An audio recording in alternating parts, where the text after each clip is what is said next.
Hello, ladies and gentlemen, and welcome back to the channel. I know I'm a little bit late for this, but today I want to talk a little bit about Vampire the Masquerade Bloodlines 2. I really liked the first game, and I'm quite excited for the second one. But I think we've got to temper our hype a little bit, at least. I mean, there's loads to be fucking excited about. I mean, look, for instance, we've got the original writer back, the original head writer back. So it's already sounding great. It was talking about a mass embrace in Seattle. So that's already an interesting idea to play around with. Having a look through here, it talks about the politics in the world and how and how this will affect people, the way that your choices will affect you. Which is already fucking awesome. I mean, how many games do you get where you can actually have a real effect on the world due to the choices that you make within with other characters in it? So obviously there's going to be multiple families that are warring it out at some point. The talk of a mass embrace. It'll be interesting to see why there suddenly is this mass embrace going on. From what I understand from watching... Shut the fuck up.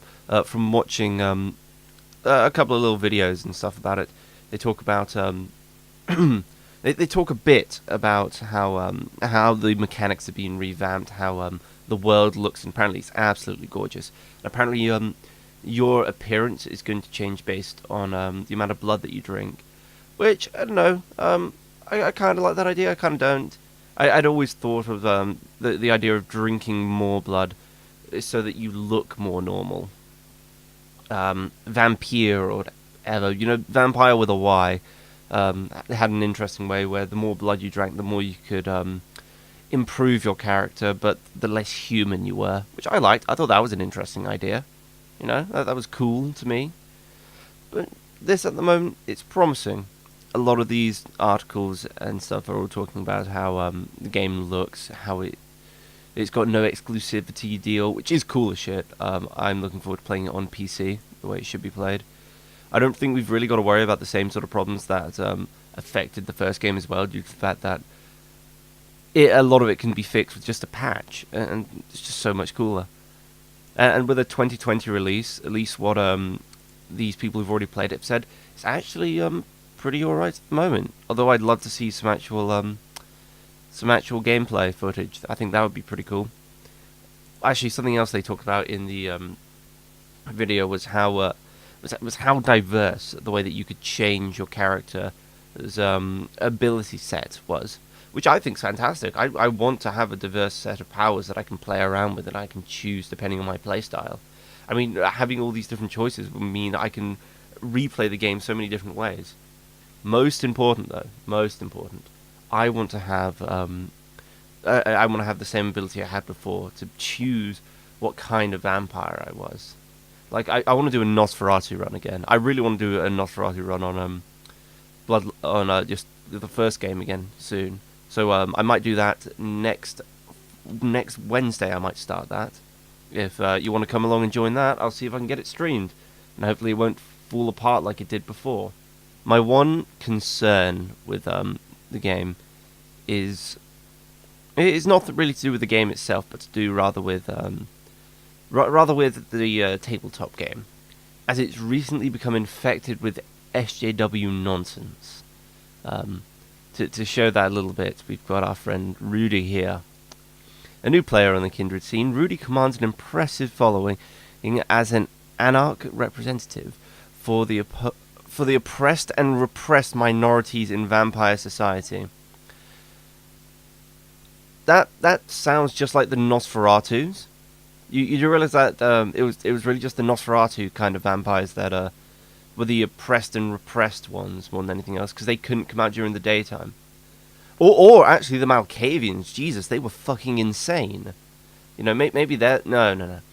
He's talking about the Whammons and the blacks and presumably the Asians when he's talking about that. Despite the fact that vampires are immortal, and I doubt they give a fuck about that kind of thing. Though his concerns extend to kin as well, his recent entry into kindred existence has shown him that the fights of mortals must undertake for equality are just as pressing for immortals. It's not.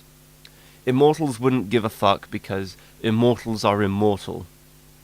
Mortals can have their pathetic little fights and squabbles, while the immortals live beyond that. The immortals don't care. Rudy's nightlife hasn't changed much since the Embrace. He still makes his haven in Copenhagen, still hangs with the same friends, and still attends the same clubs. He has only expanded his concerns. In addition to advocating for fellow minorities, he now champions gangrel kept out of havens and feeding spots by sprawl. So what?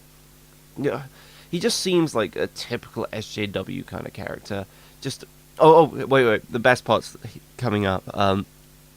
Some might think Rudy's combination of practicing Islam and unabashed queerness contradictory, but few challenge the bare gangrel with this notion. I would. I'd challenge that.